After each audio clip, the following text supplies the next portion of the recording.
Ohayou gozaimasu. Welcome to Ohayou Anime Irashaimase. It's not in the morning here, but it is morning in Japan, so that's how we get away with calling this Ohayou Anime.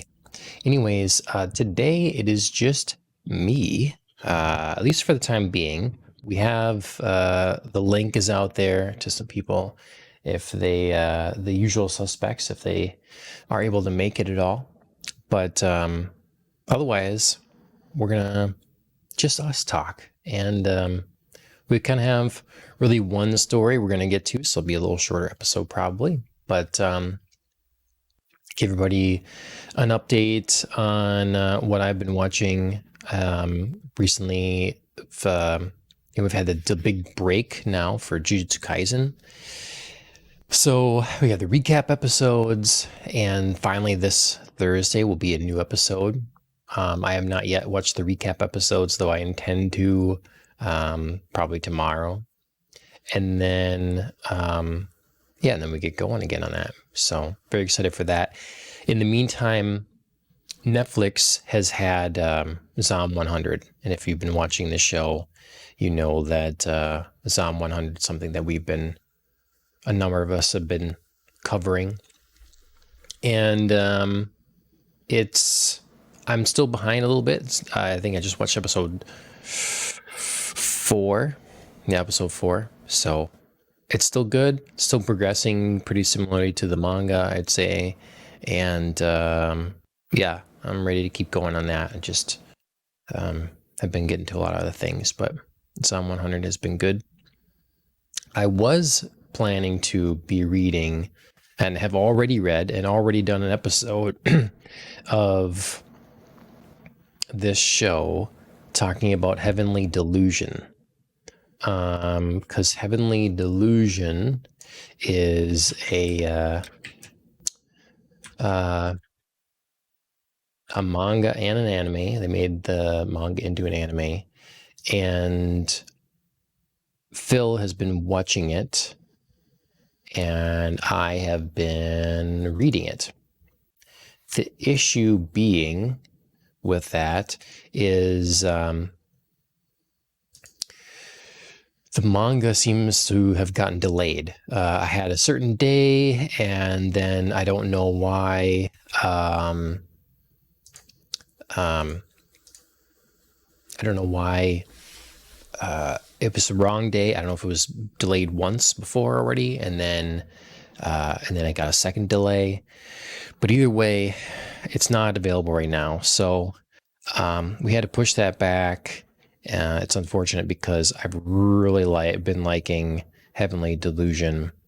And I was going to see if I have here when the new release date is. I think it's all the way in October. So I see here October 10th is the next volume of Don Da Don, volume 5. So I'm excited for that one. I was wondering when that was going to be. But yeah, it's that's on hold. That's really too bad because Heavenly Delusion has been really good. And whenever they put it on DVD, I'll be watching that as well. So let's see. Okay, before we get into anything else, let's I just wanted to take the time to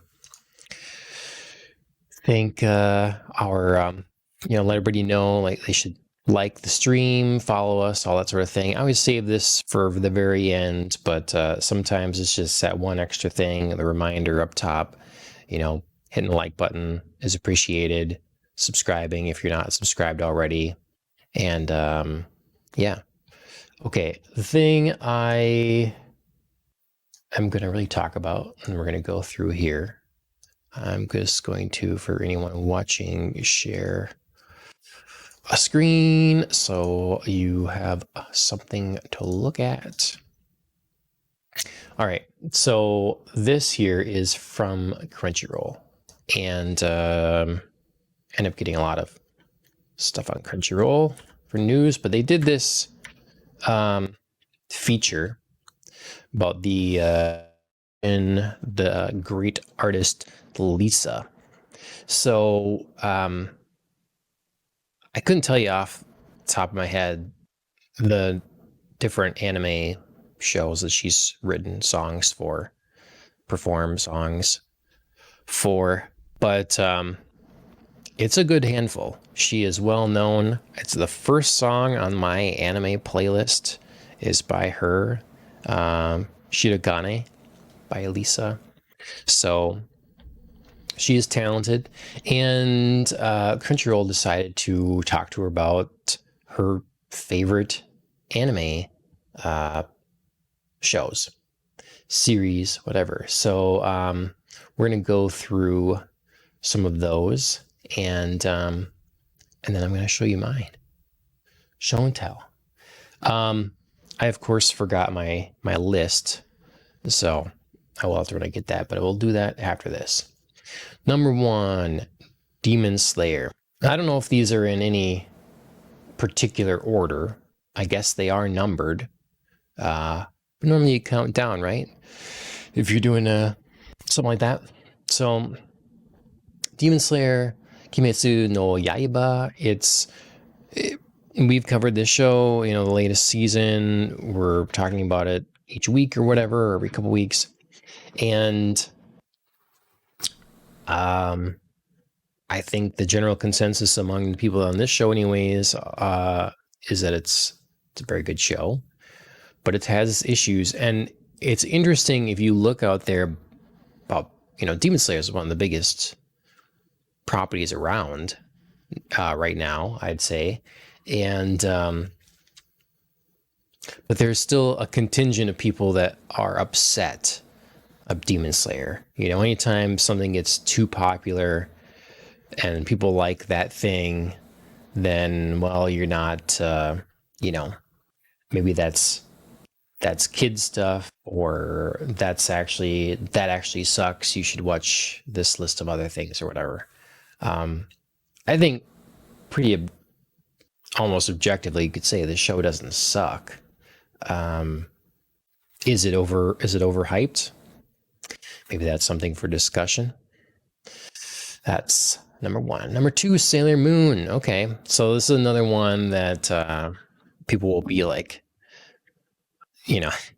what anime do you like? Oh, I like Sailor Moon. It's like, if you're a woman, I like Sailor Moon, and if you're a guy, I like Dragon Ball Z. It seems to be a pretty common kind of thing. But Sailor Moon is popular for a reason, and especially for kind of a certain age of people. It was probably especially for a lot of young girls, like an introduction to anime for them. So nothing wrong with that. Spy Family. Okay. I haven't finished this yet. I only have a couple episodes to go or whatever. I've said on this podcast before about how my issue is my issue with this is like how it doesn't seem to build to things quick enough. At first I was like, okay, there's some Cowboy Bebop influence here. It's very Western kind of setting, and it's so you could say it. It's at least using Western culture, which Bebop certainly does. And then it's very episodic in the sense that often each episode is kind of self-contained. Anya will be doing something cute in this episode, and the next episode it'll be about a new adventure. And now there is an overarching story and a goal, but I feel like we build to that slowly, and I just wanted more progression. That's all. So, but it's good sound. It's great to look at. It's well animated and it's fun and cute. So, Tokyo Revengers. JP, regular on the show, he, I believe, has spoke highly of this show. And this is another one that's really popular that I don't hear about as much. You know, maybe I'm in not in whatever circle, but I see the merchandise for it a lot and know nothing about it. I know absolutely nothing about it. But I'd be willing to give it a try. So, Sword Art Online. Okay, Sword Art Online is a fun one because it's. I mean, now isekai is a giant subgenre, and I would say probably a year or more ago, I think the category burnt itself out. Overexposure to the idea of adventure in another world. Um, Too much, way too much.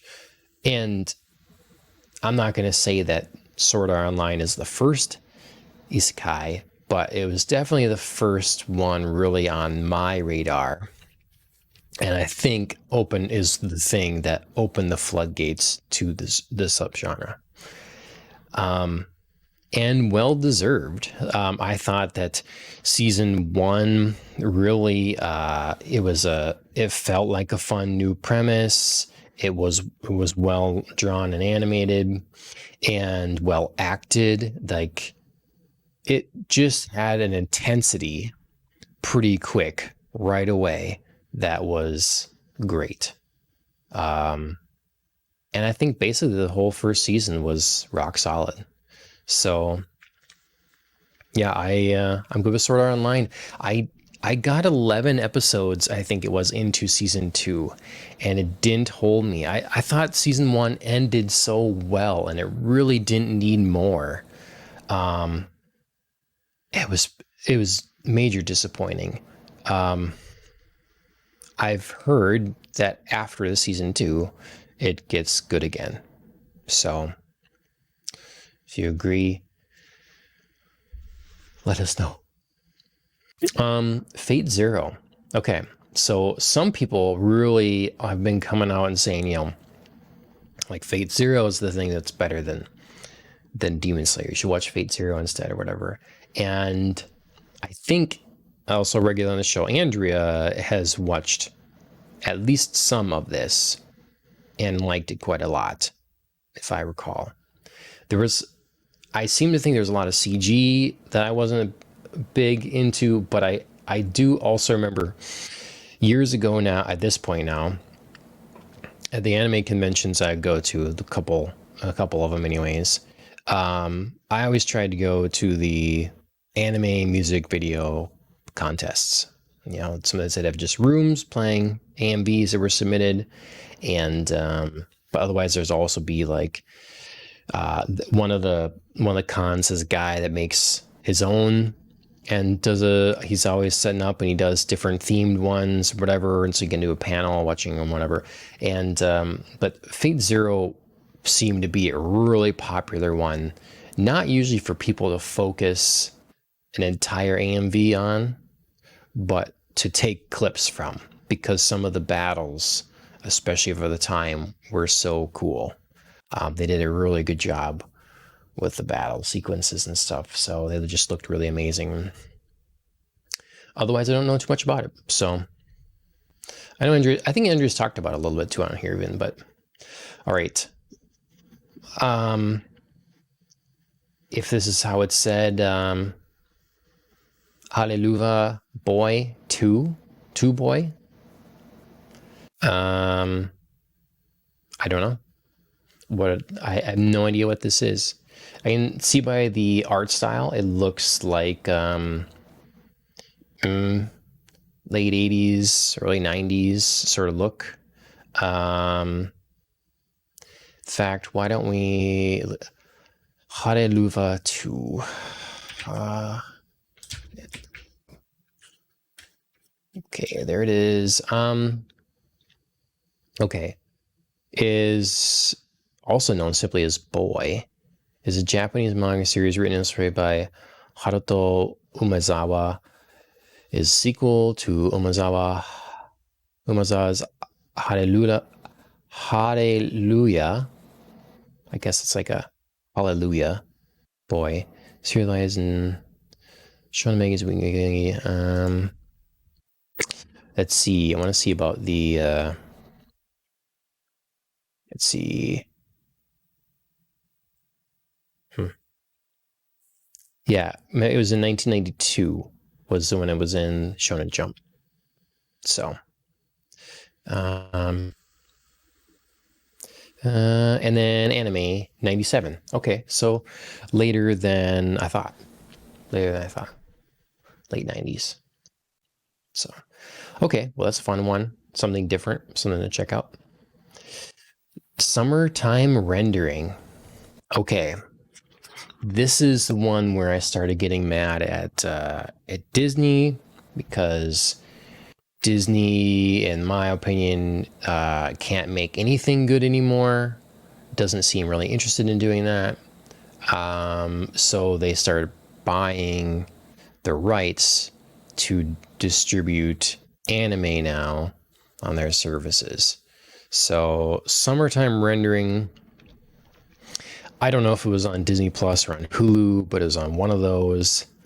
And I didn't get to see it, but I did now buy a copy of it from overseas. And I'm looking forward to watching it. I've heard so many great things about this anime, summertime rendering. So yeah, I need to get this. I need to get to this one. All right. And then the last one. So again, this list is the top 9 favorites, which is weird. I didn't see it explained either. Why 9? Maybe I missed it. But Ranma 1/2. All right, so Ranma 1/2, to my understanding, is by the creator of Inuyasha, which would be the one that the property I'm really familiar with. But Ranma 1/2 is a pretty funny show. There's many episodes. I haven't seen most of them, but what I have seen, it's always a good time. So Ranma 1/2, yeah, I think that's a good lighthearted. You want something to watch just on occasion, or watch one episode a week, whatever, I think it's a good fun time. So, okay, I'm going to check real quick up top here if it mentions anything about being the top 9 for some reason, or maybe there's some inside thing I'm not understanding either. But no, it doesn't say anything like that. Anyways, all right, I have my list. Yes, I'm old. I have written down pencil and paper instead of something more modern. So we're going to go through, and I don't have these in any certain order. So I'm just gonna take it kind of from the bottom of my list up. I do have a number 1, but I'll tell you what that is when we get there.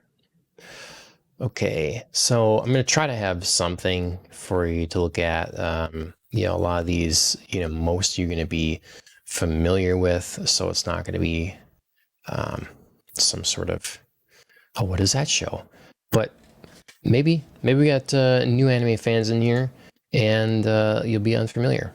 So never know.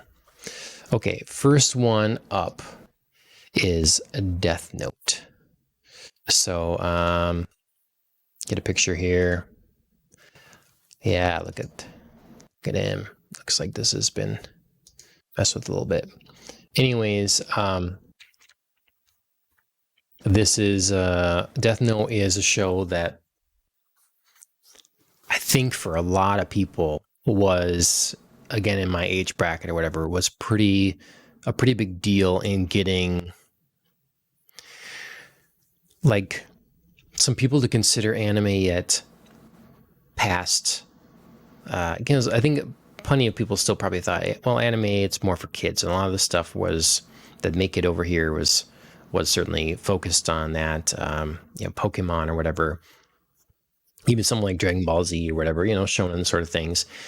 And Death Note was, I think, had kind of a wide appeal to quite a range of ages. My parents even watched this show. Their comment was it would have been better if it was real people, but nonetheless. So Death Note, it's still a thrilling sort of thing. They do a great job in this show talking about or like showcasing something really dramatic when all that's happening is you got a guy writing in a notebook. A lot of the time, they really take advantage of the medium to make those moments exciting. The music was really good and all that sort of thing. So Death Note, always a classic. Okay. This next one is maybe one that you'd be less familiar with. So this was a manga first, like so many things, and then became an anime. And that one would be Dorohedoro. So the same creator of Die Dark, which I'm reading and is great, is responsible for Dorohedoro. And I think it showed up on Netflix here, and it was really different with an exciting, zany opening credit sequence. It's a great song. Art style is very different, regular on the show, Mike, he sent me this thing before that was like someone saying that all anime characters are like cat people because of the way they draw their nose. And, there is a style and a lot of them that do look like cat person. So it's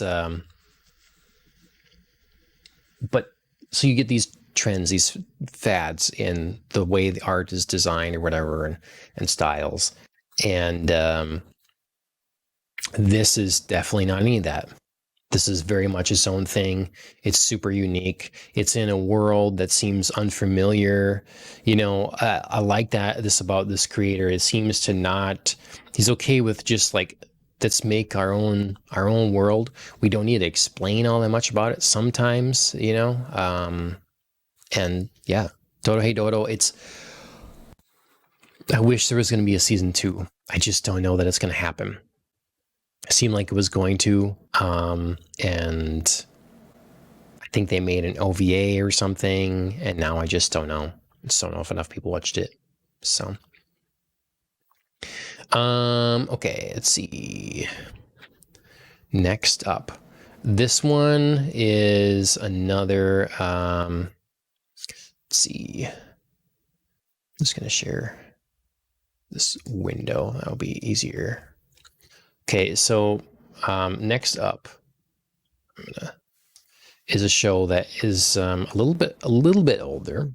It's still not old, I don't think, but this is this show that got me into a specific studio that to this day is my favorite. So if you're familiar with the show, you'll probably know what I'm talking about here. But Gurren Lagann. So Gurren Lagann.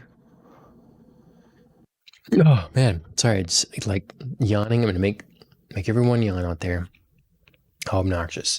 Anyways, Gurren Lagann was started off as such a zany show that I didn't know if I was okay with. It was just too crazy. And then you sort of adjust to the style and like understand what they're doing. And what I like about Studio Trigger often is they set you up with something that seems really superficial, zany, maybe meaningless even, or just fun. And then they always bring it back, and there's like a shift, and it changes it adds meaning, it adds depth. There's a message, it's just their shows are deeper than first glance would suggest. I found that to be a pretty consistent theme with everything these days that I've seen from them. So Gurren Lagann was the first one that I really got into from them, and it's just worth the watch. It's you got to stick to it because it's playing off of all those sort of stereotypes from a lot of anime, but then mecha anime. We talked about this podcast before with Phil about how you watched Evangelion. How Evangelion is sort of a refresh and a revitalization, a new take on the mech kind of anime. Everybody knows Gundam, huge deal, so many different Gundam series, and but it can start kind of feeling the same after a while, and something like Evangelion comes along and really changes the game. And in my book, Gurren Lagann did that too. It took all the cliches and it used those. It's very self-aware about that sort of thing, and then added a heart and a depth that I think a lot of people wouldn't see coming. So, yeah, Gurren Lagann. Check that out. Next is we're going to stick to the same studio. It was tough for me to pick what show I would select, like what other show here. I felt like I had to pick Gurren Lagann, being my first show really from Studio Trigger, and the one like for quite a long time that I think had the most emotional impact. It was the most mature story. And this next one is the more modern one that follows that same kind of structure, I guess. So Cyberpunk Edgerunners. So this one is interesting. We talk about like what is anime, or what are the criteria to be anime and stuff, and however you want to define it. But it's interesting because this is a show that is largely written by like a Polish team, and then it's Studio Trigger that's responsible for animating it, but they had a lot of creative control as well. And I love the Cyberpunk game, Cyberpunk 2077. I know it didn't live up to expectations. That was the fault of CDPR. Like they gave really outrageous expectations, and they said this is all the kind of stuff that's going to happen and is going to be in this game, and then it just wasn't that kind of game, and it obviously came out in a really broken state in a lot of ways. But for what the game is, it's great. It patched it up, runs nice now. I absolutely love it. I love the world they created and their take on Cyberpunk. And when the anime was announced and the fact that it was Studio Trigger, I was very excited. Just really hopeful that they handled it well, and I really, really think they did. I think the Cyberpunk Edgerunners is a spectacular show.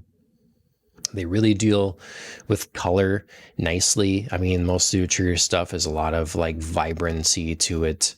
But they nail this world. It is such a good job of connecting the game and the show.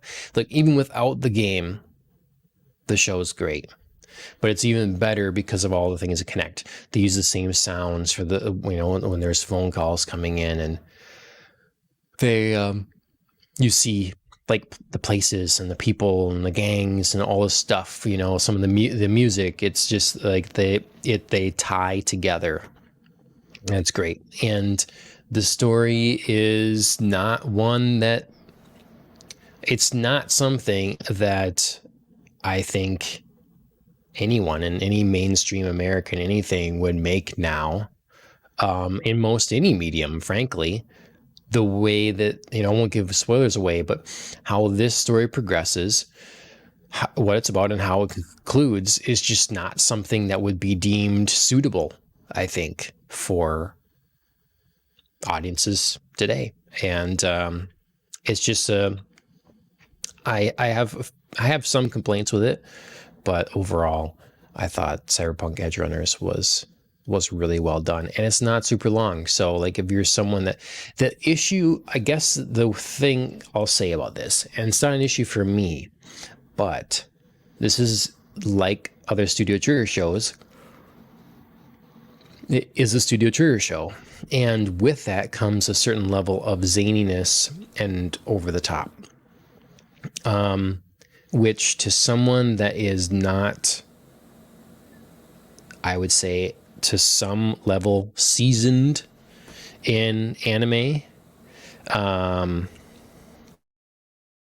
Just getting a message from Phil, hoping to jump on in 20 if it's still going strong. All right, well, let's see how long I can blabber.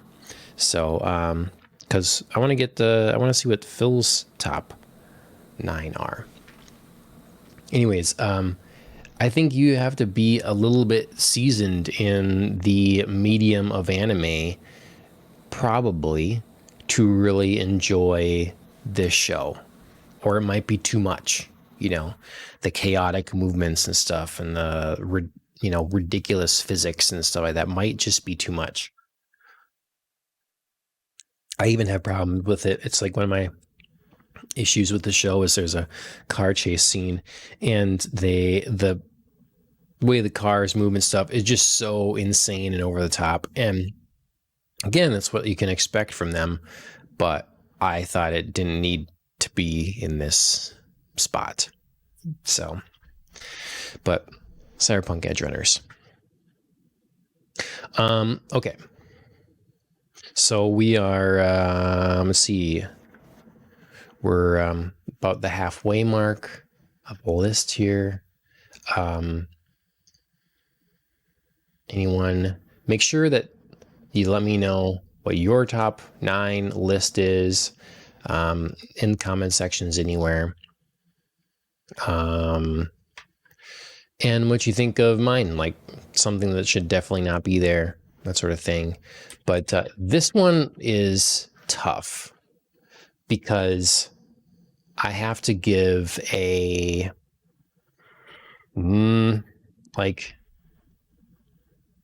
big caveat to this, a big I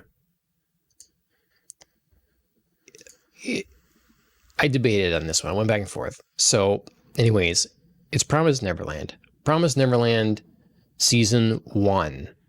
That's the caveat. Season 1.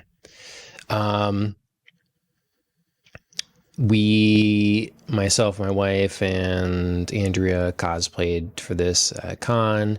I think that Promised Neverland, the anime season 1, is pretty close to a perfect season of a TV show you can get. Like, it's not perfect. I think there's maybe some clunky moments of exposition. We know what a stickler I am for that right now, but it's so good. The music is good. The story is unique. The mystery is there long enough, and before it reveals itself. And yes, there's a season 2, but I'm counting this one as one of my favorites, and only season one, because season one ends so well. It can just be done there. I can't give, put on my favorite list something that ends terribly, and you can't, like, it's incomplete without the next thing or whatever. Leaves on a cliffhanger. And so, yeah, I feel like that would be harder for me to choose. But this, to me, I can just view it as season one and done. Like, nothing else has to be explained. It's kind of fun that way. I mean, of course, you have questions and you want to know what's next and what's going to happen, but you don't need to. You don't need to. You can. It would be one of those things. It's like, yeah, I don't know. I'm okay. I think when I was a lot younger, it would have been like always wanting more. But now, I just don't feel that way if it doesn't need it. If it hasn't earned it, whatever. Just let it be. And I've heard mixed things about how the manga goes. I've heard some people say this basically follows the manga. I've heard other people say like fills in way more and makes more sense. I don't know. I don't know that I want to read the manga either. I just want to let season one be and let it be the near perfect thing that it is. So, Promise Neverland. What's that? Okay. Now, the next one is a classic. So, most of what I've had really so far, I wouldn't count as a classic, other than probably Death Note. We've talked before, but like, when is it? When is too soon? Or when can you finally call something classic? But this one, you definitely can. And, okay, yeah, here we go. Just trying to get another picture. All right. Ghost in the Shell, the movie, the original movie. I now have the Ghost in the Shell manga, hardcover, complete thing of that. I need to read that. And Ghost in the Shell is a thing that kind of has gotten out of hand, I guess. It's one of those things, again, that just, it started and it was like a movie, then it was a series and a second movie. And okay, can we leave it there? But the TV show kept going, and then they rebooted the TV show, and we get the live action movie, and just like, now I don't know where we are. Like, I am not paying attention anymore, which is too bad. But the original Ghost in the Shell movie is spectacular. It's a classic for a reason. And the cool thing is that over time, it only becomes more relevant. That's always the thing, is like, you take cyberpunk genre or, sci-fi often in general, and it's playing on our fears of the future, what's to come, or fears of like what's going on now. And son of a bitch, it's like I'm lacking oxygen in here. I need a shot of something. Actually, I think maybe that's what I need. I need something to like shake those cobwebs, because this is really frustrating. This is not what you would normally do to wake up, I suppose, is have a shot of tequila. But that's what I got next to me. So that's what we're going to do. Got this same good Código Blanco tequila. So anyways, tequila, yawning medication, right? Okay, so Ghost in the Shell. Yeah, I was just saying, like, it becomes more relevant over time. And maybe first when you watch it, that's something fun about sci-fi. When audiences first watch a lot of science fiction, when it's released, you know, the audience maybe isn't sharing the same fears. They're grasping onto a different piece of the show.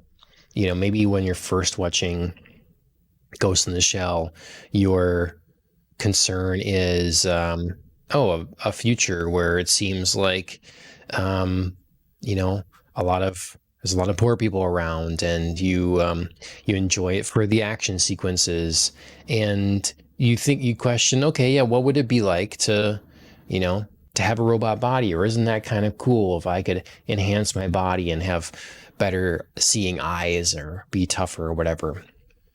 But you don't think necessarily that the fears presented in any other capacity are something that's going to come true because they seem so fanciful or far future. But audiences then in the future watching it have either can see the thing that's showcased there having come to pass, or now it is a more tangible fear. So like I remember watching the first time and not thinking much of, this is not a bit, I won't do like major spoilers or whatever, I guess, but it is an older film. There's a scene where a man is being interrogated and he fully believes what he's saying to be true. He thinks he has like a family and all this different stuff. And the police are like telling him, you don't have any of this. You don't live there. You're by yourself or whatever. So this person had completely fake memories implanted. And it's like, well, that's kind of a side effect, right? Of having your consciousness moved into a computer, or even having a computer in your mind, and or a part of it. Like, what influence can that have? I don't remember like necessarily that resonating with me at the moment, but now we're getting stuff where like Elon Musk's Neuralink, and just we're finally getting to stages where he's doing some sort of human computer integration, and you can start worrying about those things a little more. Like, what false memories could you have implanted? What, even just simpler, like what information could you, one would imagine, right? You'd be using this computer that's in your brain to access information rapidly so you can potentially keep up with a computer, or at least play ball. Well, if you just think something and it feeds you the answer, it's not you knowing it. You just got the answer, but it might feel like you know it. And what's the source on your answer that you got? Well, you just feel it's you because you just recall it. You think it, you have the information, but where does it actually come from? Anyways, it's a tangent, whatever. My point is that Ghost in the Shell, it's well animated. The music is spectacular. It's well directed. It looks good, and the story is kind of feels like a timeless one. You can even just approach it as from like, what does it mean to be human? It's a film that, although there are many, it can start you asking those fundamental questions. And I think that Ghost in the Shell is well worth its classic status and easily earns a place on my top 9 list. All right, let's have some more tequila before we go into the next one. Okay, this one is a curveball. And honestly, in my whole list, this is the one that I am a little less certain on. Like when I'm coming down and I'm trying to really pick between a couple, it's kind of tough. And but this one won out, and the show is called Shiki. So it is the setup is like this village is having people getting sick and they're having deaths and stuff like that, and they don't know what's going on. Doctor in there is at its wit's end, and well, we ended up dealing with some supernatural stuff, and this makes my list because there aren't a lot of anime that I've seen, anyways, that genuinely are creepy. Like, there are things that are disturbing, even in, like, we've talked before in Full Metal Alchemist, the experiments on the daughter. Like, that's disturbing. There are things that are like, maybe some underage thing. That's so it feels a little icky or something. There's things that are maybe stomach turning, but something that's actually creepy. Which is too bad because you look in the video game space, and you can have part of that is you're playing it, so you have that going for you in ramping up the fear factor. But you can do all kinds of scary stuff with animation, because you can do whatever you want with it. And I am disappointed in the horror anime that has come stateside. The big one, obviously, is I just covered a book from him, blanking on his name at the moment, but he's done Junji Ito. But a lot of those anime that I've seen, it's like they're not putting the money into them. They're going for kind of a weird look. And look, his stuff does look weird, I guess. But I've not been overly impressed with the outings I've seen from the Junji Ito adaptations. There is a newer one now that looked more promising, so maybe I give that a go. But there's like horror, creepy anime. Like, Another was good. That was enjoyable, but it didn't actually scare me. I'm watching now very slowly. The detective show with the severed head. It's got a lot of cool stuff in it. Again, in terms of themes, kind of horror elements, but it's not actually scary. Undead Murder Farce. That's the one I'm thinking of. So, but Shiki actually is creepy. It's bloody. Like, they do a good job of like the eerie music, a moment that would, it's not cheap jump scares either. They're not doing that as well. It's unsettling. It's concise, and it's a good story. It just is, to me, the complete package for a horror anime. And as much as I like horror and I like those elements, something like that should be on my list, and this is the top when it comes to that. So Shiki's maybe the one on my list that's, other than Dorohei Dodo, that is maybe a little more out there for people that maybe they haven't heard of, and they should give it a shot. So Shiki. All right, down to the final two. So these last two, if you've been watching this show, are not going to be a surprise to you. And this one was maybe a surprise to me, honestly, as I was putting my lists together. Okay, this picture is kind of stretched. Let's not use that one. Very sensitive to pictures being stretched. It looks stupid. All right, Yu Yu Hakusho. I had the, influential to me has been your typical fighting shonen kind of anime. And over the years, definitely the thing that got me into it was Dragon Ball Z. Big deal. Love that show. But if I, and so it means a lot to me. But if I really look at the shows and I want something that both means something to me and is really good, it's Yu Yu Hakusho. Because like even the original Dragon Ball, that's good too, but it's way sillier. And I like that about it for what it's going for. But for a proper action shonen anime, it is hard to beat Yu Yu Hakusho.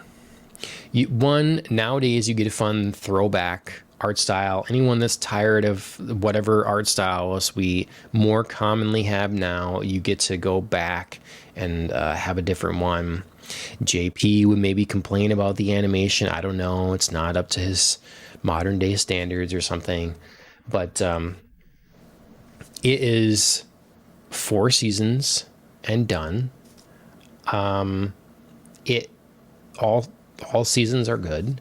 It does the normal things you'd expect from this kind of anime, you know,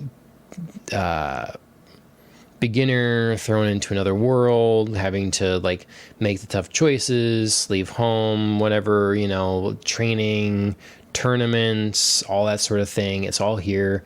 You've got a cast of characters. If you're watching on the screen, you can see you've got like the hard as nails, tough kind of one. You've got our hero, our protagonist that's the everyman, but he's got a heart of gold. You've got the softer one that's surprisingly like the intelligent one, I guess, and then you've got the lovable oaf, like just down the line what you would expect for tropes and characters and stuff, but does it all so well. Music is fun. There are some funny moments, and it also does incorporate some more horror-ish elements. Not that it's scary, it just has those looks and aesthetics. So that's a fun addition as well. That's different from like Dragon Ball generally being on a normal Earth, or whatever. I guess there's weird plants and dinosaurs and whatever, but it's different. So Yu Yu Hakusho, that's my big shonen fighting pick that I've been talking about more recently. I think I thought they were maybe coming back with Yu Yu Hakusho. I don't know. They shouldn't do it. I mean, to me, it's like, they came back with Inuyasha too. It's not Inuyasha now. It's called something different. But it's about their kids, and it didn't blow the world away. I don't think it had much of an impact at all. So again, another thing, we don't need more of it. So rewatch the classic. You'll love it. And you're good to go. Okay. The final one is again, yeah, absolutely no shocker here to anyone. I've got the decent image for it. So Cowboy Bebop. This is the only one that I'm ranking. I'm placing. It's number one. It's the last one I'm covering. It's in my top 9 favorite anime. This one's number one. This one is in contention for best TV show, period, for me. I've always kind of gone back and forth. Is the rebooted Battlestar Galactica or Cowboy Bebop better? I don't know. I mean, if we're talking about just start to finish, high bar quality, kind of like just great storytelling, unique premise, it's maybe Cowboy Bebop. The thing with Battlestar Galactica is there are emotional, heart-wrenching, dramatic moments in that show. And it's longer, so there are definitely more of them than we have in Cowboy Bebop. But towards the end, falters a little bit, so it's not as good consistently. The pilot is not quite as good. So I don't know. Either way, it's not an anime, not for this show, but I'm just saying, like, that's how good Cowboy Bebop is to me. I'm not, just ranking this favorite amongst only anime. It is right up there in just favorite TV shows of all time. We've talked about it in the podcast some because JP doesn't like it. Now I don't know how much he doesn't like it or how much he wants to just give me shit for it, because you know, because somehow he enjoyed the TV show. But it does seem to me that it would be basically impossible to enjoy the live action TV show. That is, it does seem to be impossible to enjoy the live action TV show having seen, if you've seen all of, or at least a substantial chunk of the animated series. That would seem difficult to me to understand. Liking it, not having seen much of the original, I guess, but still that you have to be okay with a certain low bar of quality to deal with it. Anyways, Cowboy Bebop the animated series, something great. It's original anime. Shinichi no Watanabe. There's some other shows that were like almost made my list here that are by him as well. And this show stands out in that, and I've said this before about one reason I think that Japanese media has such a universal appeal, not only in Japan and like Southeast Asia, but then in the West as well, is it's not afraid to use Western culture and admit like being influenced by or reverence for parts of it, or what, it just, like it gets a real variety when you take like maybe you have Japanese sensibilities because that's where you're from and that's how you've always lived. But then from an outside perspective, you see something of the Western world. I get this all the time in JRPGs. They're using Western versions of like medieval knights and stuff. It's not like they're just doing their own space and telling something about samurai. And it makes something unique. And Cowboy Bebop is a perfect example of that. It's, the episode titles are like rock songs, European, American rock song titles and stuff like that. It's said that one of the only influences or like true American genres is jazz. And this show features heavily and jazz. And it's so the love letter to Western elements of Western culture, like even the idea of cowboy. I remember when I went to Japan, like being told like, hey, Japanese people, they kind of like the idea of cowboys, and the hats and the boots are cool and stuff like that. So it's all that is evident here, and but told from the perspective of a Japanese guy, and I think it makes something really unique. It's a sci-fi show that is not so far flung, which often is not my particular cup of tea. Sometimes I like it to be a little more out there, but this again set up a more realistic, different kind of take on what potentially could be a thing in the future. Like I won't, again, it's an older show, but I won't give away big spoilers. But the setup for like how the Earth has gotten where it is and the layout of the star system is just better than a lot of things do these days. So all that's great, along with the score, the music. Yoko Kanno is great with this. Yoko Kanno and the seatbelts.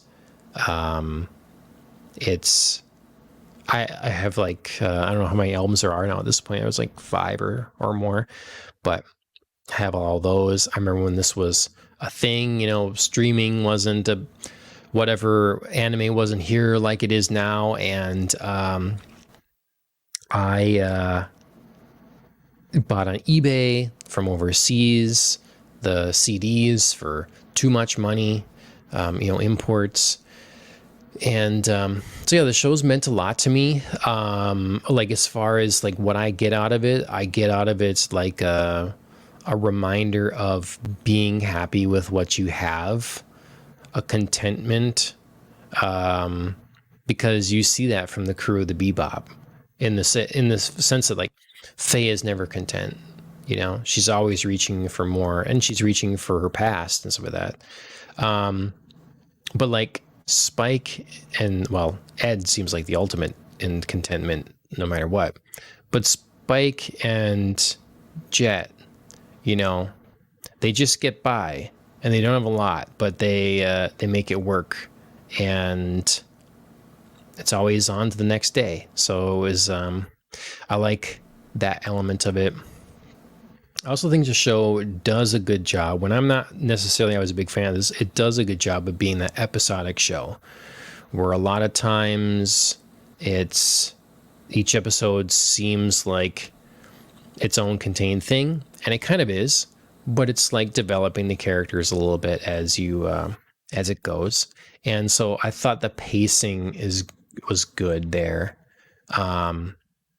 between moving the story along meaningfully and then telling is more fun sometimes individual episodes. So on top of that, the look, they just nailed the look, the feel, everything. You know, there's some different versions, like a cleaner or less or dirtier, more original, like transfer or whatever that, you know, people debate on. Like, do you want the cleaned up one? Because this show is about being grungy. It's about being dirty. You're in smoke filled bars and different planets, and it just has a really great vibe. I get, you know, like it connects with me. Clearly doesn't connect with JP. So I know it's an easy answer. It's a go-to answer for a ton of people, but it's my truthful number one. And I want to show, I got a show and tell thing here. It's just sitting right here.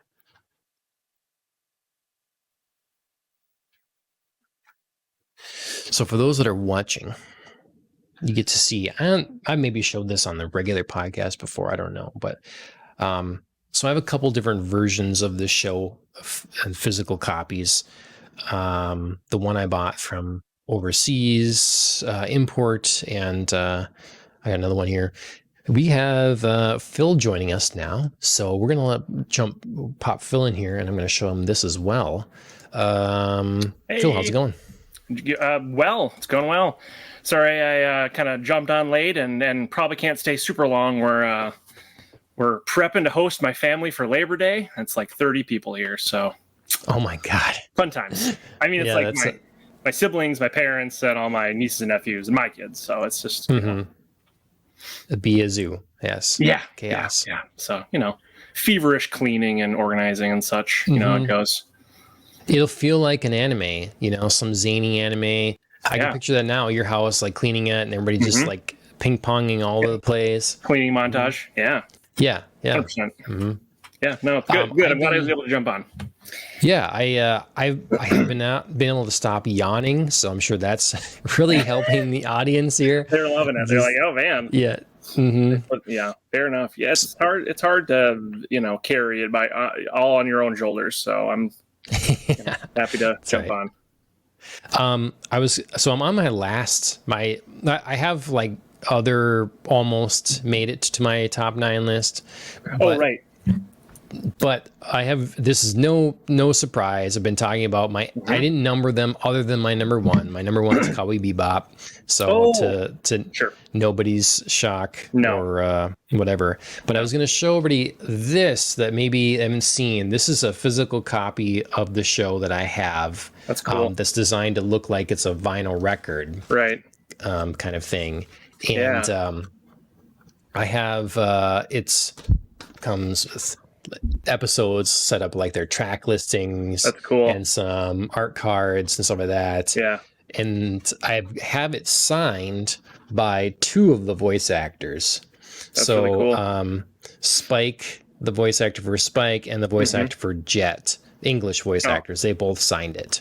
So, Nice. Spike wrote "See You, Space Cowboy," Nice. and I'm really not sure what Jet wrote. I can't Uh, read it, yeah. but it's super cool, and it's like perfect for it. So much space. Hmm. I wants to get voice actors for other members Yeah. of the show over the years. Maybe But at an anime convention in the coming years. You never know. I know. I'm hoping so. Then you have to bring it with you, but just on the off chance. But Yep.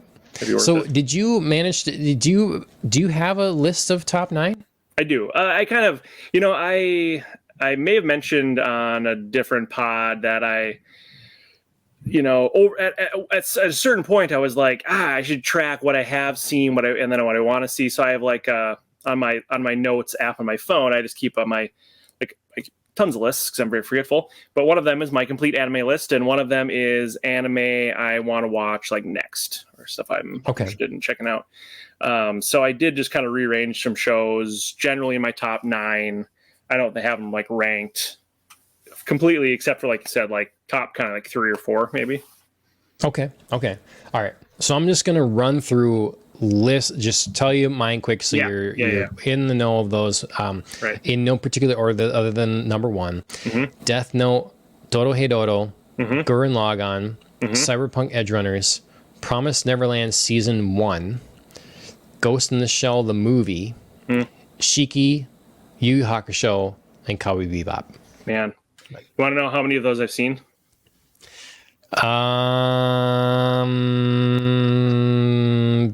Zero.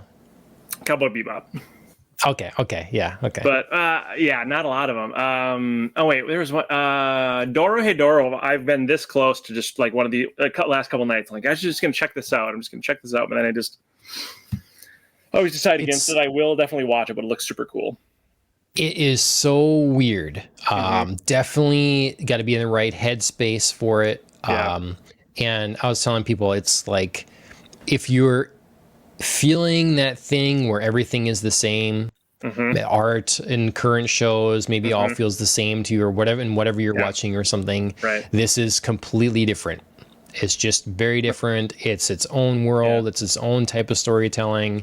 And it's very zany and odd. Yeah. Definitely not a first-time anime viewer's anime, I would say. Imagine there's some Unless- just pretty like bizarre and disturbing violence, Yep. which So- which sometimes doesn't bother me. Like Chainsaw Man didn't bother me.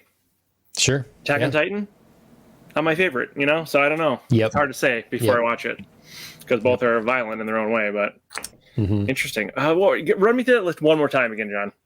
Okay. Maybe there's one other one I had seen. Death Note. No, I've read some of the manga actually. I meant like the first volume. Dana got it for me for Christmas one year. It's just I mean, it's What's so great say about it? I wasn't that impressed with the manga. I mean, it was fine, but yeah, I guess I can't speak to the manga, but the anime, they did a really great job. I was saying it's one of those shows that for people that maybe weren't sure if anime was for adults. Maybe you're at a certain age, is like, I remember watching some kid shows. I watched Dragon Ball Z. It was fun when I was younger or whatever, and Pokemon, and like, why would I care now? sure.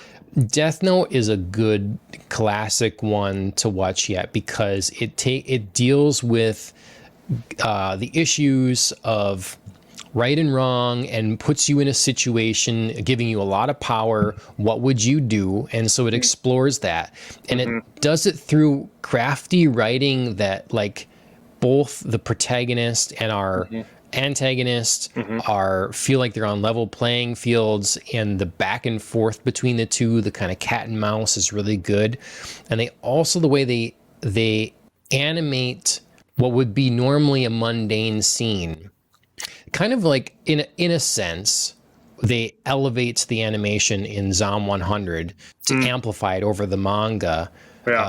In this, it's like, well, writing in Notebook isn't particularly exciting, but when they shoot it with the like operatic music and the intense, like, glare in his eye and like whatever, it just like becomes very impactful. Okay. So It's one that I think you can only watch in Japanese. I know Okay. other people that haven't, but it was of a time where English voice acting was less consistent. Sure. And I think it's one of those shows that you show someone that maybe thinks anime is stupid or is not into it or Sure. just whatever. And it's one of those that might win someone over because, like, damn, this is actually really good drama. So, Okay. Well, yeah. I'll have to check it out. Yeah. Did you ever see the live action movie? I didn't see it, but I saw it like come off Yeah. my Netflix like Yeah. recommended list. Yeah. Looked pretty bad, but I don't know. Yeah. I mean, if you haven't seen the anime, maybe it's fine, Yeah, maybe it's a cool story. I mean, it's an interesting story. But what Gurren was the next one? Lagann. I've seen Gurren Gurren Lagann. Lagann. I've seen Gurren Lagann. Okay. Yeah. Okay. Yep. So, I was talking about you earlier when it's like you watched Evangelion. It was sort of like you have these moments of like sort of refreshers of the mech genre or like a different take on it. Yep. And I think Gurren Lagann, that was the thing that made me fall in love with Studio Trigger. I like everything they do now. And it just was a show that was surprising that you have that halfway twist and it becomes a different show. It becomes a silly whatever show, and then it's like, oh, there's an emotional moment. Crap, what's going to happen? And then it moves on, and then it just like grows up. And it literally, in terms of the time jump and stuff like that, but then also just like thematically, and so I was very impressed by it. Cyberpunk Edge Runners, also by Studio Trigger. Haven't seen that. Promised Neverland season 1. I stipulate season 1 because I think, and I put it on this list and I was okay with it because season 1 it could just be done at that point. Like it's another season 2, but it's very disappointing. And I would just I'm just treasure season 1 and don't know. Okay. All right. Yep. Ghost in the Shell, the movie, Shiki, and Yu Yu Hakusho. Okay. I have Ghost in the Shell, the movie, on Blu-ray on my shelf, and may or may not still be wrapped in cellophane. So I just haven't quite, but I have it, and I'm obviously gonna watch it. But I know it's a iconic, classic, must have watched. Yeah, movie. Be interesting to see what you take of it right now, because I was saying earlier, like, I think the cool thing with sometimes sci-fi movies or cyberpunk ones for sure is that they are written about our fears of the future, or at least or even of like what is happening now and where that could go. And often you see different things when it was created and you watch it as a viewer.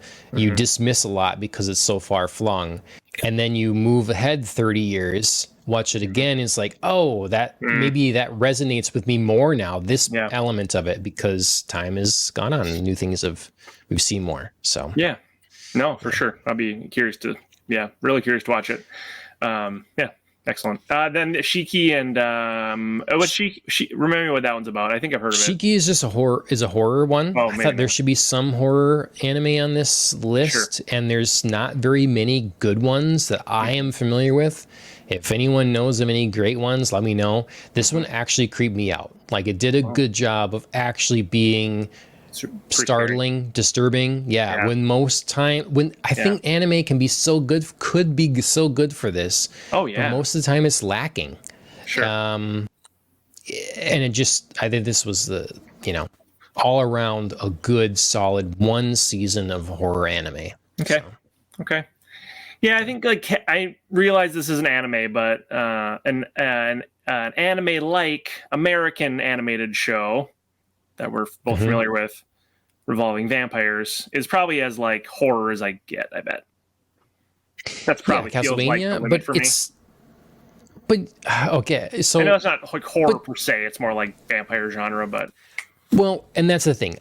There's plenty of anime, I think, that have horror aesthetics.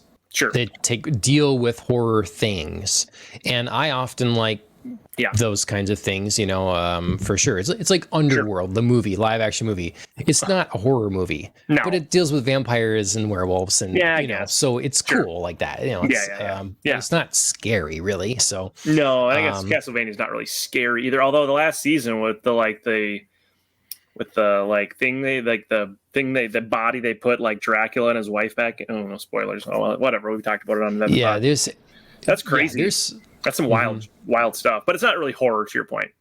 Yeah. I hear you. I feel you. So, they're not trying to scare you. No, they're not trying to scare you. True. So. Yeah. I used to like horror a lot more than I do. Like I used to love the original Silent Hill movie. Oh, loved it. Made the mistake of having my wife watch it, shoot my then girlfriend in college, and I like pretty much scarred her. So that's great. That's an intense one though too. You know, I was just like, "This movie's great. It's awesome." She was like, "Yeah, sure," and she didn't like tell. We were just like dating, so she didn't tell me. Mm-hmm. I actually like hate horror movies, so yeah. But well, she made you zucchini something. You're like, oh yeah, it's delicious, and then you don't actually like. I don't know. Yeah. No, yeah, but so okay. I do like some older. I just don't really. I don't know. It's just I don't watch it as much anymore. I'm not really sure why. Just getting older. I don't dig it as much, I guess. Yeah, I mean, everybody. Look, I have to say, I don't know anyone as young as you that hasn't been to war that feels this way. Right. Because my grandpa was. I remember he said he just had seen enough violence in his life. Sure. Yeah. And so he just wasn't into just violent movies and stuff. He just wasn't not there anymore for it. Yeah. And for me now, like stuff obviously with kids is it's not that I won't watch it, but it is way more impactful. Yeah. You know, like I just watched what was it? It was another horror movie in the Conjuring universe, and there's one of them, and the mother's trying to take care of her like new baby and stuff, and there's a scene that is like she thinks that the thing is tricking her mind, and so they've played it where she might mistake what she's seeing, and so she's like smashing something. And they make it seem like she just smashed her baby like against the wall or something. Ugh. And I'm like, oh my God, it just like hurt inside. And it wasn't, but they did that. Right. And it was just like, no. So, stuff like that, some stuff like that, or there's other things that, or because of what I do for my job is just like I just watched Oppenheimer last Friday. I don't know if you've seen it. You'd actually see it at all yet? Not yet, no. Not yet, okay. I won't give anything away. It's like excellent, but it's like really heavy at times and like mental health related and stuff. And I work in that field, and and so it's like, woof. It's like being at work, so it's kind of stressful. But right. For some stuff, if it's like stressing me out because it's too close to home, or like I don't know, I'm just like to the thing we've talked about 1,000 times. There's so much out there. Why waste your time on something that like makes you, makes you feel a certain way, like anxious or activated, or it's just if it's not fun or it's not expanding something in some way, if it's just like causing tension or strife, then it's probably not. Right. Oh, I don't want to forget to tell you, we can save it for like a little bit after we hear my list, but there's a show on Netflix called Physical 100. It's like the top. I watched it. You have watched it? Yep. Oh, okay. I just started it. I'm like 3 episodes in, so we definitely have to talk about that. But let's finish up the anime stuff first. All right. Yeah. What do you got? Your top 9. Okay. Top 9. Let me get my phone out here. Sorry. So again, in no particular order. Maybe I'm forgetting something, but I didn't think you'd let me put Castlevania in there, so I'm leaving that out. But I do love Castlevania, and I know it's not anime. For everyone who's going to comment, Phil, that's not anime. I know it's not anime, and I know it's an anime show, so it's not on my list. That's why it's not on my list. Okay, all right. Oh, let's see. Probably like I'm gonna throw like Trigun and Trigun Stampede together as a combined. Okay. In as my like number 10. Maybe. Oh, okay. So this is the honorable mention. The honorable mention, right? Or maybe even like Mashal. I really like because they're right in the same zone. So we'll say they're each like 9.5. Let me just look through my listing to make sure I'm not forgetting something. But you're saying that Trigun and Mashal, they're kind of together. Yeah. Why? What resonates with you with Trigun and or Mashal? Let's see. Mashal, I really like. It's just such a fun anime. It's funny. It's like super easy watching, but it's not like slice of life. It's still like shonen, probably like a really fun shonen, just easy, and just entertaining. And I feel like I really like the art and everything. Trigun's kind of the same way. It's like there's deep parts and there's like goofy parts, and it's pretty like traditionally like classic like anime. I feel like, I know it's not like old. Even the original I think is they're mid 2000s, right? 2009 or something. No, like 90s. Oh, it is the 90s. Yeah, it's just really fun. Like it's like even though I didn't watch it as a kid, it still feels nostalgic to like the time period. Sure.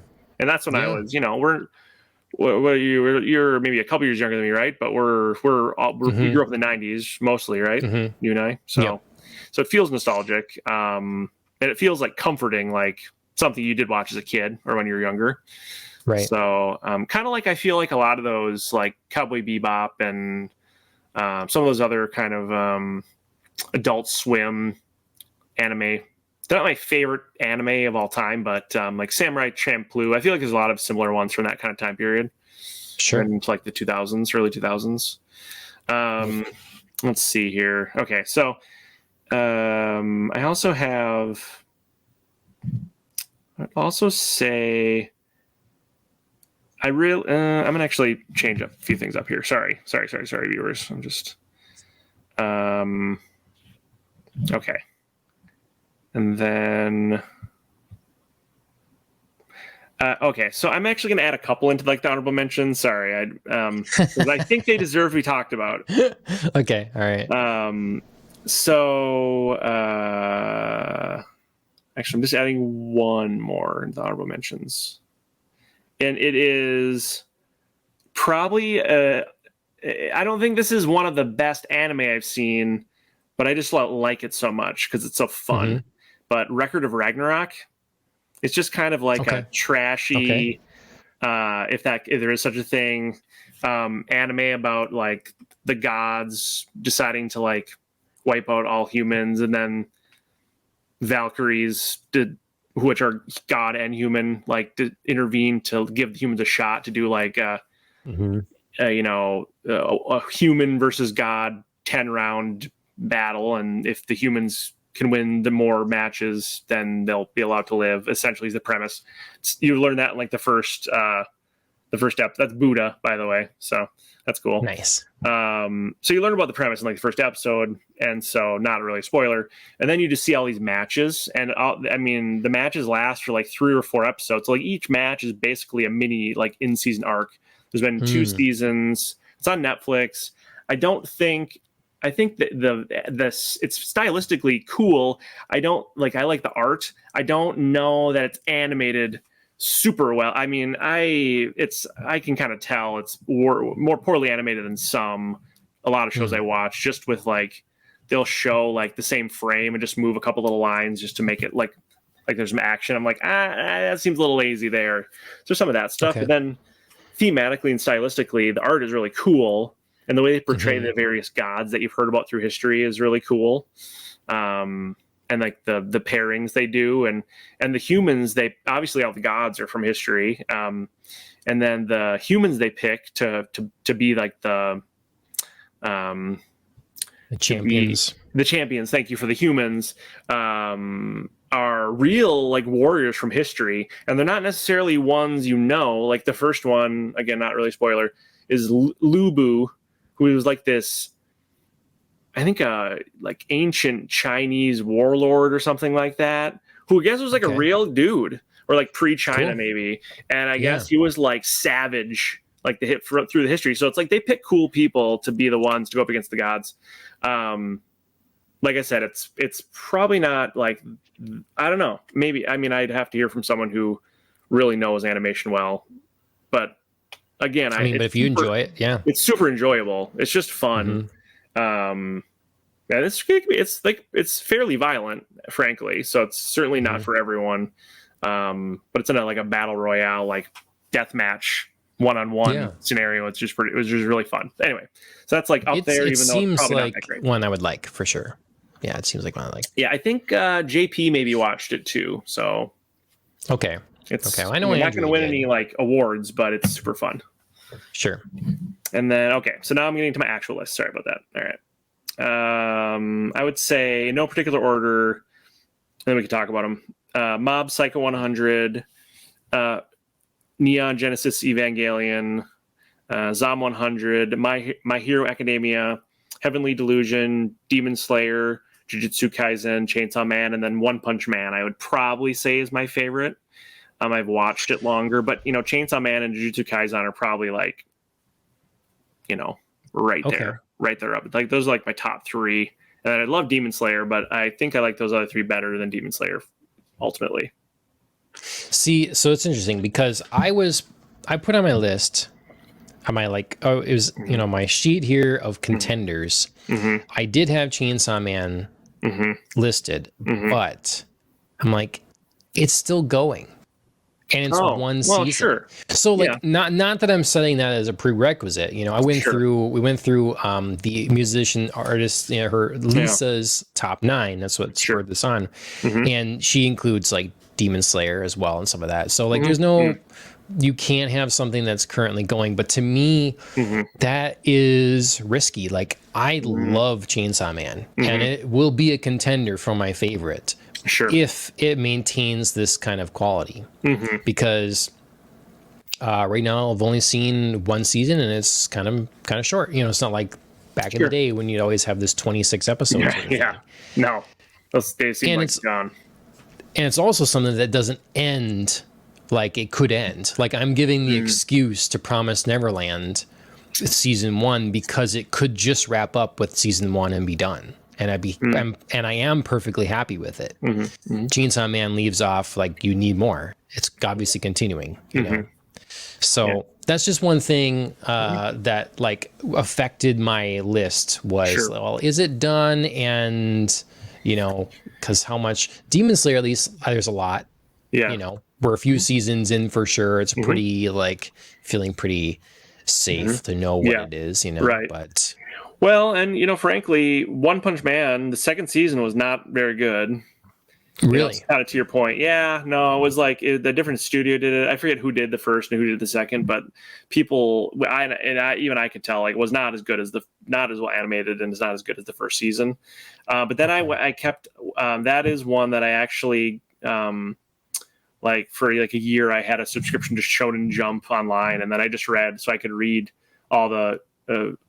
Read through all the available One Punch Man manga. Yeah. So I'm like way. That's the only manga where I've actually read to the point where I'm like caught up seasons ahead of the current, like what's available on the show.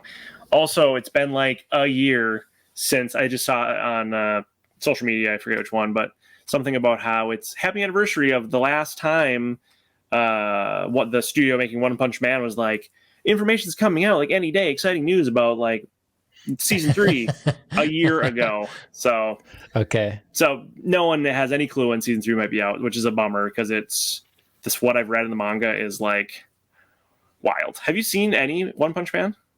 Yeah, I've seen a few episodes. Okay. Yeah, like 3 or 4 episodes. Yeah. Okay. It's one of those, he's a really unique character, and I feel like the more you watch, the more he's like just subtly hilarious. Just his mannerisms and stuff, and I don't know. It's isn't it weird that's a show that's, I mean, I didn't know people didn't like season 2 as much, but this show that's as popular as it is seems so praised as it is that they have trouble getting a season 3 going. Like, where's that? Like giving us updates and like something concrete.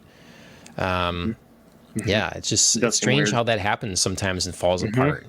Right. So. Yeah. So I imagine at some point it'll get made. I mean, it's popular, I think. Like to your point. Yeah. I mean, I watched the show Iron Fortress, Cabaneri and the Iron Fortress. I think it was on Amazon. It was on Amazon Prime's Gets for an anime show. And I liked that a lot. Like the look of it was really good. It had a look an animation kind of like a Demon Slayer. Mm. It was really cool and definitely ready for a season 2. And then they sort of made it into like a movie or an OVA, Mm. and then it's just in limbo. Like who know, nothing. Just Years. no news. So That's yeah. really frustrating. I think things just get like put on pause, and then studios get busy with other stuff, and they're like, "Oh, we got to unpause that other show we've had kind of on hold for Yeah. ages." That no one Everyone's remembers so now busy. or whatever. Sorry, what? Yeah. That no one remembers now or something, Right, maybe. right. So, Maybe it was like people that were spearheading that project don't even work there anymore, and it's like sitting there till they have time Yep. or they need an idea. Like, oh yeah, what season 3 One Punch Man? Okay, phew, can work on that. I don't know. I don't know how things work at studios. Frankly, that's what's in my imagination. Okay, so let's see what else. So you had Jujutsu and Chainsaw on there.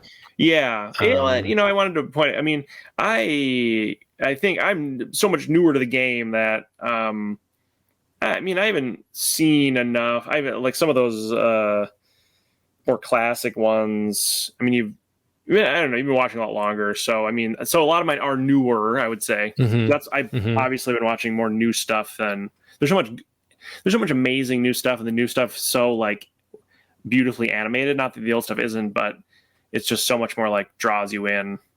And obviously, I live in this current century, time, and so I want to watch like the current stuff, but I also want to check out the old stuff. But I haven't seen enough of it yet to have it on my list, I guess. Yeah, no, it's easy to, like, I like to consume stuff as I have a thing where it's in games and shows. I do prefer, if I'm going to watch the thing, I would like to watch it kind of when it was coming out, if possible. Agreed. Because I like to be around for the discussion. When there's a moment of a zeitgeist there, like have it talked about. And so if I want to find a podcast about it or want to, like I don't have to go back in time to some other people that are then, so I think there is a value to that. And in this day and age, when we have so many things, it is difficult to try to keep up on the thing you're interested that's currently coming out and go back and revisit whatever. Yeah. Right. That for sure is a task. Right. So, but yeah, I mean, so that's kind of my. I mean, so I guess I had Neon Genesis Evangelion, even though that one really, that one was like, that one was hard to watch at times, but it was so interesting and really compelling. I think I had mentioned on one of the other shows that was like I didn't feel like I was watching an anime. I felt like I was watching like a real show, with real people, with like stuff really like it was like real. Just in the way they wrote it, I don't know. It's just really like powerful in a way that like a lot of other anime I watch isn't necessarily, or isn't meant to be necessarily. So I'd say I had that one on there, and then let's see what else. Yeah, and I think it's gonna be that's a big blind spot for me. That still I've only seen a limited amount of Evangelion, so it's definitely is a blind spot. I was never really into the mech thing, and then it was one of those things like this just passed me by. I was not particularly aware of it when it was coming out, I don't think. And just it became so big that it just was a thing. I felt like I saw it. I felt like I just but then I just the other day I saw a clip or something that was from maybe one of the movies, and it's like, oh, that looks really awesome, and I've never seen that visual before from any of it. So no, that's a good one for sure. Yeah, it's good. It's definitely worth watching. It's like one of those things where it's like, this is really good. This is really important to watch. Everyone should see it. And then also, once it's probably good.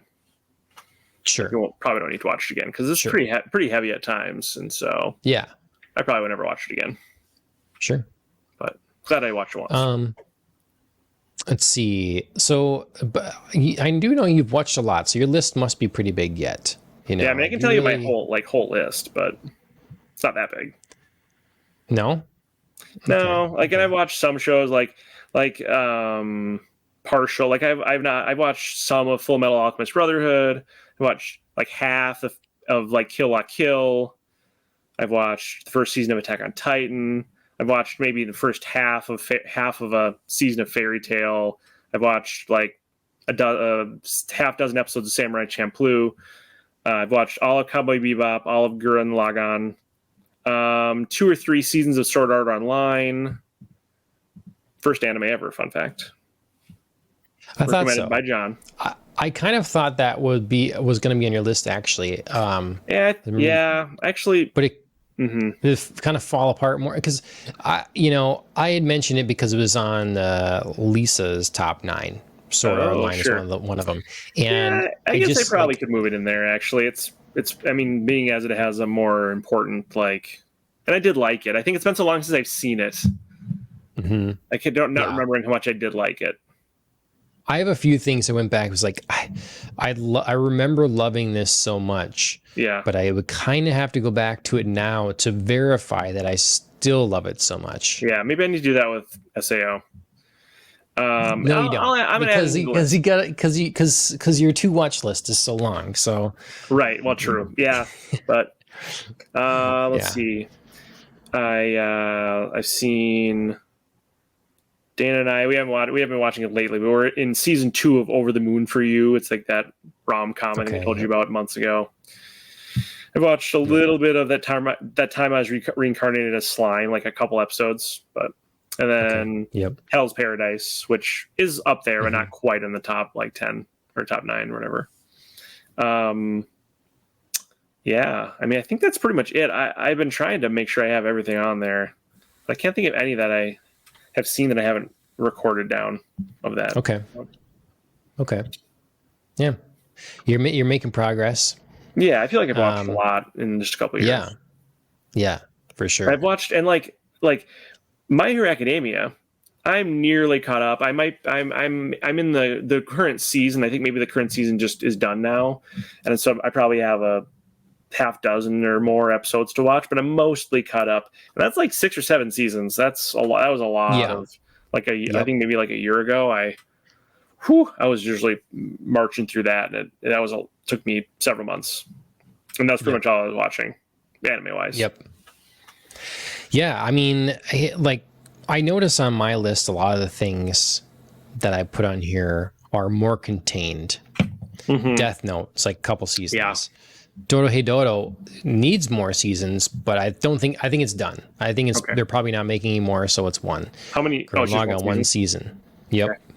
Cyberpunk Edge Runners is like a mini season. Promised Neverland, I'm doing only season 1, and even if you counted season 2, it's only 2 seasons. Yeah. Ghost in the Shell is a movie. Shiki is 1 season. Yu Yu Hakusho is 4 seasons, and Cowboy Bebop is 1 season. Yeah. None of them are like never-ending, continual, go on forever sort of things. Sure. Even in my runners up list, I don't have any of that either. Interesting. So, I mean, I do like the kind of like one and done. Mm-hmm. Yeah. Did I ever tell you? Speaking of like Trigun, original Trigun is just 1 season, 1 and done, right? Yeah. Mm-hmm. Did I tell you that they're making a Trigun Stampede season 2? I don't think so. They're continuing the story. It was like they like teased it at the end of the last episode, at the very, very end, like a little post-credit teaser. And then I looked up online, and they're like, "Yeah, it's like in production." They're like, so I was like, "Okay."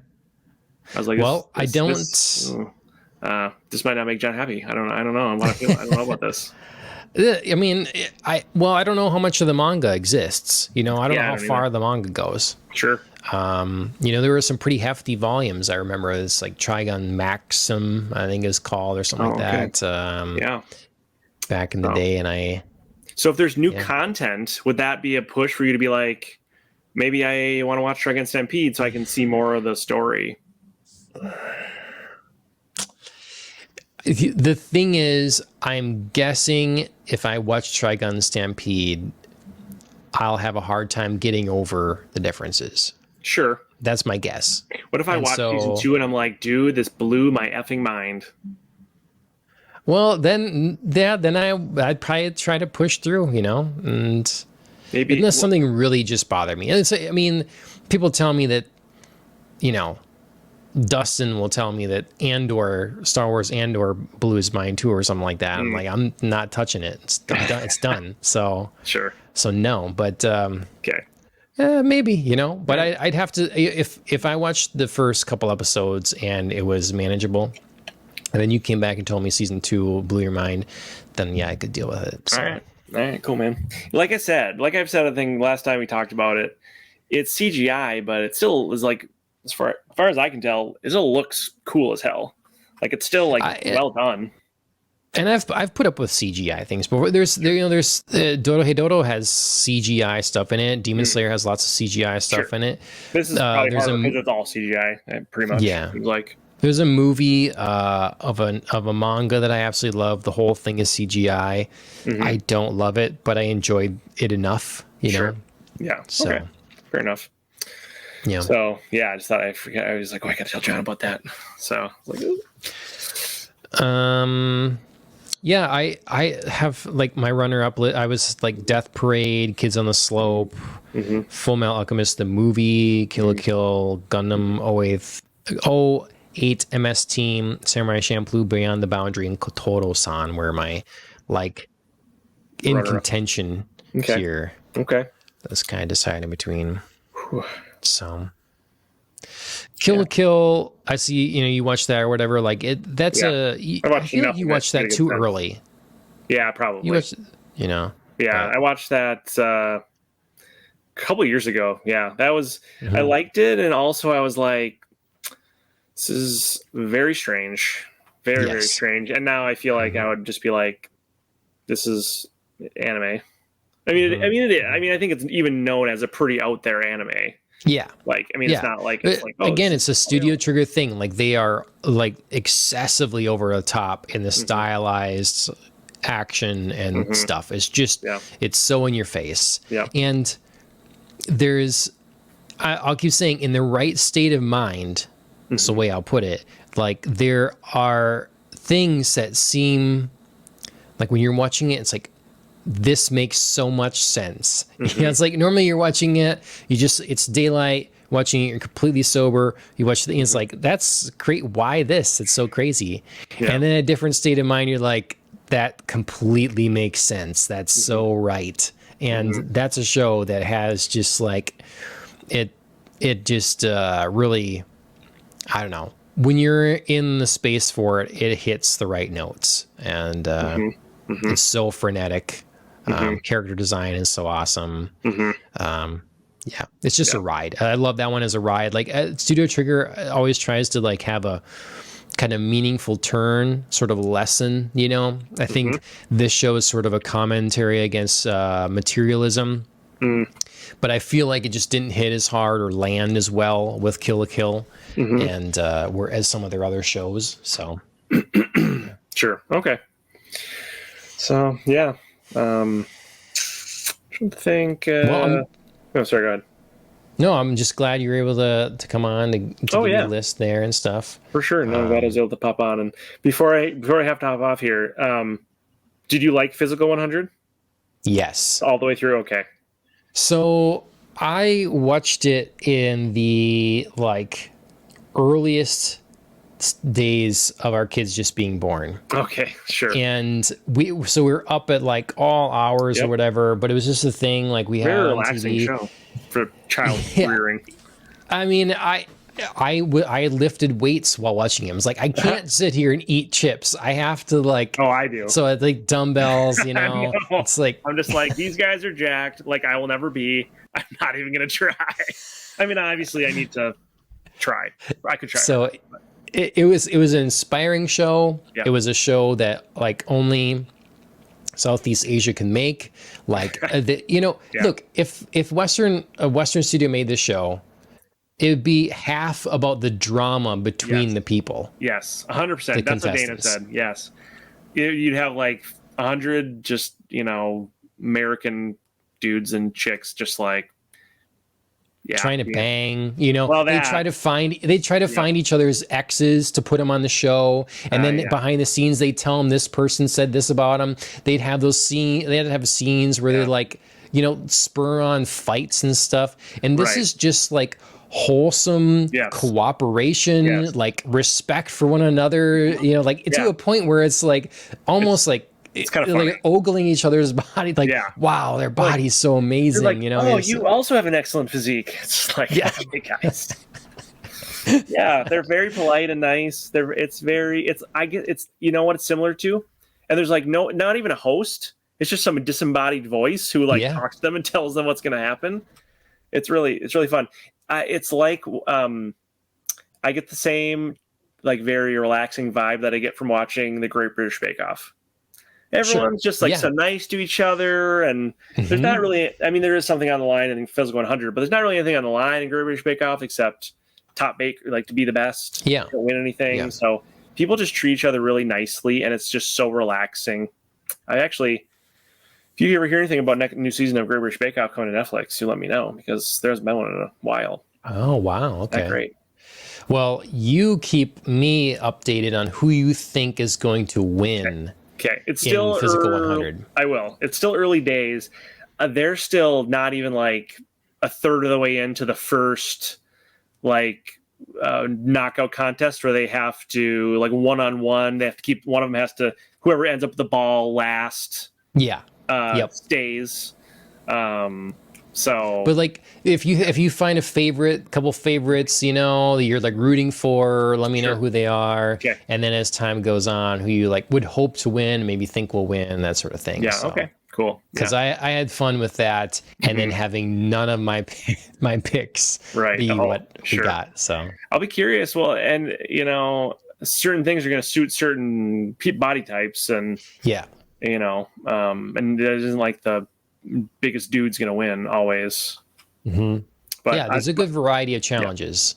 For that. My favorite part so far was in the first episode when all these different like this guy's a gold medal winning Korean gymnast, and this woman is a elite boxer, and then some jack dude walks in and it's just like car salesman. I was like, oh well, yeah, okay, all right, this guy get it, buddy.